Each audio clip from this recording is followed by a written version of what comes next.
Catalogue. আমরা কামিজের পার্টে চলে যাচ্ছি।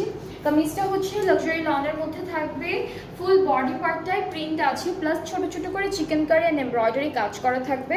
আর আমাদের দামান পোর্শনটা ডিফারেন্ট, একটা হেভি এমব্রয়ডারি চিকেন কারি ওয়ার্কের মধ্যে পেয়ে যাবো। এটা হলো দামানের পোর্শনটা। অ্যান্ড এই ড্রেসটার সাথে ব্যাক স্লিভসটা ওরা একসাথে দিয়েছে। ব্যাক স্লিভস হচ্ছে পুরোটাই প্রিন্টের মধ্যে পাবো। একটা প্যানেল আছে যেটা হলো স্লিভসে দিয়েছে, ফ্রন্ট পার্টের দামানে আছে অলরেডি দেওয়া, আপনারা ব্যাক পার্টেও দিতে পারবেন। সো দুইটা প্যানেল পাচ্ছি, একটা স্লিভসে দিতে পারবেন, একটা ব্যাক পার্টের দামানে, অর কিন্তু একটা আপনারা প্যান্টেও দিতে পারবেন। সাথে আমরা শিফন দুপাট্টা পাবো। এই ড্রেসটার সাথে খুব সুন্দর প্রিন্টেড শিফন দুপাট্টা থাকবে। ট্রাউজারটা ক্যামব্রিক কটন, ট্রাউজারটা হচ্ছে ক্যামব্রিক কটন। এটার প্রাইসটাও হচ্ছে একই প্রাইস আপু, ৩,৮০০ টাকা অন ডিসকাউন্ট। এটার প্রাইসটা হচ্ছে 3,800 টাকা অন ডিসকাউন্ট। যার যার পছন্দ হয়ে যাচ্ছে আপনারা পেজ ইনবক্স করলে অর্ডারটা কনফার্ম হয়ে যাবে।